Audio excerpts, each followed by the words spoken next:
ANM GNM 2024-এর যে তোমাদের counselling হবে, কাউন্সিলিংয়ের মধ্যে round 1, round 2, round 3, mop up round, এরকম কাউন্সিলিংয়ের কিছু প্রসেস আছে। যে প্রসেসগুলো তুমি যদি জানো তাহলে তুমি কাউন্সিলিংটা সঠিকভাবে করতে পারবে।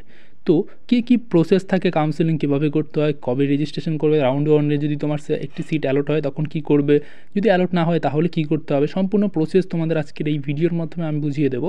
কাউন্সিলিংয়ের অল প্রসেস কীভাবে কাউন্সিলিং করবে সম্পূর্ণ বুঝিয়ে দেবো।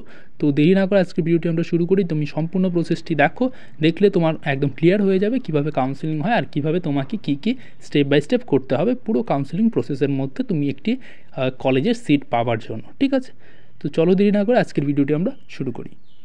যে তোমাদের সমস্ত স্টেপগুলো রয়েছে, অল স্টেপ যেগুলো রয়েছে, প্রথম থেকে শুরু করছি। প্রথমে তোমাদের কাউন্সিলিং যেদিন শুরু হবে সেদিন তোমাদের রেজিস্ট্রেশন করতে হবে। তোমাদের রেজিস্ট্রেশন করার পরে তোমরা সেখানে চয়েস ফিলিং করতে হবে। তোমাদের চয়েস ফিলিং করার পরে চয়েস ফিলিংটাকে তোমাদের লক করতে হবে। ঠিক আছে, এভাবে কি করতে হবে, এগুলো কিভাবে করতে হবে সব কিছু আমি ফুল ডিটেলস ভিডিও এখানে নিয়ে আসবো এই চ্যানেলে। ঠিক আছে, সিমিলারলি তোমাদের এএনএম জেএনএমের জন্য এবং জেএন পাসের জন্য আমরা অলরেডি এক্সট্রা ভিডিও আনবো, ডাব্লিউবিজির জন্য অলরেডি নিয়ে আসা হয়েছে। তো এখানে চয়েস ফিলিং কীভাবে করবে, রেজিস্ট্রেশন কীভাবে করবে সেগুলো আমি করে দেবো। এখন শুধু তোমরা এটা জেনে নাও যে প্রথমে রেজিস্ট্রেশন করতে হবে, তারপরে চয়েস ফিলিং করতে হবে এবং চয়েস ফিলিংটাকে তোমাদের চয়েস লক করতে হবে। ঠিক আছে, তারপরে তোমাদের এই রাউন্ড 1-এর জন্য তোমাদের রেজাল্ট আসবে। রেজাল্ট আসার পরে তোমাদের মানে অ্যালটমেন্ট হবে। যদি কেউ কোনো কলেজ পেয়ে থাকো, তোমরা যেই চয়েস ফিলিংয়ে যেই কলেজগুলো দিয়েছিলে তার মধ্যে যদি তোমার কোনো অ্যালট হয়ে থাকে কোনো কলেজ, তাহলে তোমার সেখানে ইয়েস অ্যালোটেড এরকম একটি লেখা আসবে। তারপরে সিট বুকিং ফি তোমাকে ওখানে পে করতে হবে। তারপরে ফিজিক্যাল ভেরিফিকেশনের জন্য যেই কলেজটি পেয়েছো সেখানে তোমাদের ভিজিট করতে হবে এবং তুমি যদি চাও সেখানে অ্যাডমিশন নিয়ে নেবে তাহলে তুমি নো আপগ্রেডেশন করবে, আর যদি চাও যে অ্যাডমিশন নেবে না তাহলে ইয়েস আপগ্রেডেশন করে তুমি নেক্সট রাউন্ডে আবার পার্টিসিপেট করতে পারবে রাউন্ড 2-এর জন্য। ঠিক আছে, আর যদি তোমার কোনো সিট অ্যালট না হয় তাহলে তোমার কিচ্ছু করতে হবে না, ঘরে বসে থাকবে, ওয়েট করবে, নেক্সট রাউন্ডে তুমি অটোমেটিকলি চলে যাবে।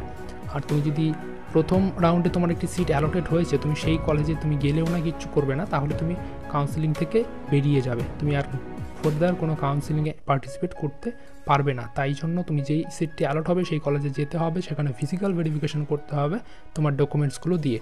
এবং documents related video already upload হয়েছে এই চ্যানেলে, যে তোমরা কি প্রোফর্মা ডকুমেন্টস কীভাবে বানাবে, ওবিসি এনসিএল এবং প্রোফর্মা A1 A2 B সব কিছু। তারপর তোমাদের রাউন্ড 2 স্টার্ট হয়ে যাবে। রাউন্ড 2-এর মধ্যেও যদি তোমার কোনো ধরনের সিট নট অ্যালটমেন্ট কেউ আছে, এরকম রাউন্ড 1-এও কোনো সিট পেলো না, রাউন্ড 2-তেও কোনো সিট পেলো না, রাউন্ড 2-তেও যদি সিট না পায় তার কোনো ব্যাপার না, কিচ্ছু করতে হবে না। আর যদি রাউন্ড 2-তে সে যে রাউন্ড 1-এ যে আপগ্রেড করেছিল যে স্টুডেন্টটি, তার যদি আপগ্রেডেড হয় রাউন্ড 2-তে তাহলে তার সেই কলেজে আবার যেতে হবে। অর্থাৎ তুমি যে কলেজটি পেয়েছিলে সেটাতে তুমি সন্তুষ্ট ছিলে না রাউন্ড 1-এ, এখন পরবর্তী তুমি আবার ইয়েস আপগ্রেডেশন করেছিলে, তারপরে রাউন্ড 2-তে তোমার আবার আপগ্রেডেড হয়েছে একটি সিট, তাহলে তোমাদের সিট অ্যালটমেন্টে আপগ্রেডেড বলে একটি ইন্টারফেস আসবে এবং সেখানে তোমার যেই কলেজে আপগ্রেড হয়েছে সেই কলেজটি আসবে এবং সেই কলেজেও তোমার ভিজিট করতে হবে। ভিজিট করে তোমাকে সেখানে অ্যাডমিশন নিয়ে নিতে হবে, নয়তো তুমি সেখানে আপগ্রেড করতে পারবে। আর তোমার যদি নট আপগ্রেড হয়, অর্থাৎ যেই কলেজটি আগে পেয়েছিলে রাউন্ড 1-এর জন্য এবং রাউন্ড 2-তেও তুমি সেই কলেজটি পেয়েছো, তাহলে তোমার আবার সেই কলেজে যেতে হবে যদি তুমি অ্যাডমিশন নিতে চাও। আর যদি অ্যাডমিশন নিতে না চাও তাহলে তুমি বসে থাকবে মপ আপ রাউন্ডের জন্য। ঠিক আছে, আর পরবর্তী এরকম হতে পারে যারা রাউন্ড 1-এ কোনো কলেজ পায়নি, কিন্তু রাউন্ড 2-তে একটি অ্যালট হয়েছে, সেটা হলো ফার্স্ট টাইম অ্যালটমেন্ট, রাউন্ড 2-তে সে অ্যালট হয়েছে একটি কলেজ, তাহলে তোমাকে সেই সিমিলার রাউন্ড 1-এ যেটা করেছিল ফিজিক্যাল ভেরিফিকেশনের জন্য তোমার কলেজে যেতে হয়েছিল। তোমার এক কথা হলো যদি তোমার সিট কোনো অ্যালট হয় কোনো কলেজে তাহলে তোমার সেই কলেজে যেতে হবে, তুমি অ্যাডমিশনের জন্য নয়তো ফিজিক্যাল ভেরিফিকেশনের জন্য। তারপরে তোমার মপ আপ রাউন্ড চলে আসবে। মপ আপ রাউন্ডে আবার সিমিলারলি তোমাদের রাউন্ড 1-এ যেভাবে তোমরা কাউন্সিলিং করেছিলে সিমিলারলি সেভাবে তোমাদের আবার রেজিস্ট্রেশন করতে হবে। রেজিস্ট্রেশন করার পরে তুমি আবার সেমভাবে তুমি চয়েস ফিলিং করতে হবে, কিন্তু এই চয়েস ফিলিংটা একটু ভাইটাল, এখানে একটু অন্যভাবে করতে হয় চয়েস ফিলিংটা, রাউন্ড 1-এর মতো নয়। কীভাবে করবে, কোন কলেজ ভালো হবে তোমার র্যাঙ্ক অনুযায়ী সব কিছু চয়েস ফিলিংয়ের লিস্ট এখান থেকে আমরা আপলোড করে থাকবো এবং রেজাল্ট বেরোবে এটারও তোমার মপ আপ রাউন্ডের রেজাল্ট বেরোনোর পরে তোমাদের সিমিলারলি এরকম হবে যে মপ আপের রেজাল্ট বের হবার পরে তোমাদের এরকম হবে যে তোমাদের যদি কথা তুমি কোনো কলেজে অ্যাডমিটেড হয়ে থাকো, অর্থাৎ অ্যাডমিশন নিয়ে থাকো, তাহলে এবং তার সঙ্গে তোমার একটি নিউ কলেজও অ্যালট হতে পারে, বা তুমি একটি কলেজে অ্যাডমিশন অলরেডি নিয়েছো কিন্তু তুমি এখন তোমার কোনো অ্যালট হয়নি তাহলে তোমার সেই আগের কলেজটি থাকবে। আর যদি তুমি অ্যাডমিশন নিয়ে থাকো এবং নিউ কলেজ এসেছে তাহলে তুমি যদি চাও তাহলে এই কলেজটিতেও আবার অ্যাডমিশন নিতে পারো। এবং তারপরে তুমি যদি দেখো যে নট অ্যাডমিটেড এনি কলেজ, তুমি এখনও পর্যন্ত কোনো কলেজে অ্যাডমিশন নেওনি, হয়তো তুমি কোনো কলেজ পেয়েছিলে কিন্তু অ্যাডমিশন নেওনি, হয়তো তুমি কোনো কলেজ তোমার রাউন্ড 1 রাউন্ড 2তে তোমার অ্যালট হয়নি, এর জন্য তুমি অ্যাডমিশন নেওনি, তাহলে তোমার এখানে একটি কলেজ অ্যালট হতে পারে বা নাও হতে পারে কলেজ অ্যালট। যদি এখানে তোমার কলেজ না অ্যালট হয় তাহলে তুমি রাউন্ড 1 রাউন্ড 2 রাউন্ড 3 কোথাও তুমি কলেজ পেলে না, অ্যাডমিশনের কোনো তোমার রাস্তা নেই, তারপরে তোমার স্পট কাউন্সেলিংয়ের জন্য আবার চলে যেতে হবে। তারপরে তোমার স্পট কাউন্সেলিংয়ের জন্য যেতে হবে। স্পট কাউন্সেলিং যেটা তোমাদের ডিসেন্ট্রালাইজ কাউন্সেলিং বলে আমরা, স্পট কাউন্সেলিংয়ের জন্য তোমার অ্যাপ্লাই করতে হবে, সেটাও আমি বলে দেবো পরবর্তী, ঠিক আছে।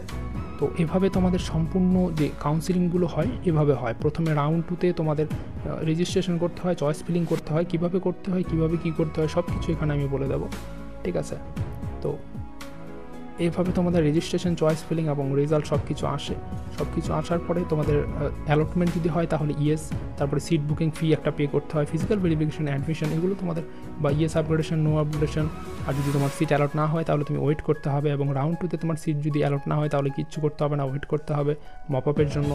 আবার মপ আপের জন্য নতুনভাবে তোমার পার্টিসিপেট করতে হবে। আর যদি তোমার সিট অ্যালটমেন্ট হয়ে যায় তাহলে তোমার আপগ্রেডও হতে পারে, নট আপগ্রেড, ইয়েসটা ফার্স্ট টাইম অ্যালটেড, এরকম অনেক কিছু হয়ে থাকে। সব কিছু এখানে আমি বুঝিয়ে দিলাম, তোমাদের কীভাবে কাউন্সেলিংটা হয় সমস্ত ডিটেলসটা এখানে বলে দিলাম। কিন্তু এর পরবর্তী যদি তোমার কোনো কোশ্চেন থাকে কাউন্সেলিং রিলেটেড তাহলে সেটা কমেন্টে করবে, আমি অবশ্যই সেটার কোয়ারি তোমাকে বলে দেওয়ার চেষ্টা করব, সেটার অ্যান্সারটা, ঠিক আছে। আর শেষে একটি ইনফরমেশন দিয়ে রাখি যে এখান থেকে সমস্ত কিছু তোমাদের যে চয়েস ফিলিং রয়েছে কাউন্সেলিংয়ের জন্য, এএনএম জিএনএমের যে চয়েস ফিলিং রয়েছে, কাউন্সিলিং ফুল প্রসেস, জেএন পাসের জন্য ফুল প্রসেস, ডব্লিউবিজেই এবং ক্লাস 10 থেকে 12-এর যে তোমাদের কেমিস্ট্রি রয়েছে এবং বায়োলজি রয়েছে, অর্থাৎ ফিজিক্যাল সায়েন্স এবং life science, full chapter wise, concept wise video এই চ্যানেল থেকে আমরা প্রোভাইড করে থাকি, আপলোড করে থাকি, গাইড করে থাকি।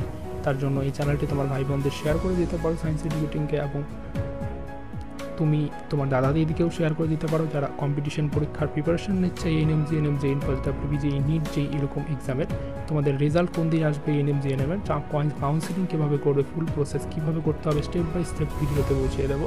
তারপরে চয়েস ফিলিং কীভাবে করবে, চয়েস ফিলিংয়ের লিস্ট কীভাবে বানাবে, কোন কলেজকে আগে দেবে, কোন কলেজকে পরে দেবে, এবং তোমরা কী কী স্কলারশিপ পাবে এবং আদার্স ইম্পর্টেন্স এডুকেশনাল আপডেট এই চ্যানেল থেকে আমরা প্রোভাইড করে থাকবো। তাই চ্যানেলটি সাবস্ক্রাইব করে পাশে থাকা বেল আইকনটিতে ক্লিক করে দেবো। শেষে একটা কথাই বলবো, thanks for watching this video, please like, share, subscribe our science educating YouTube channels.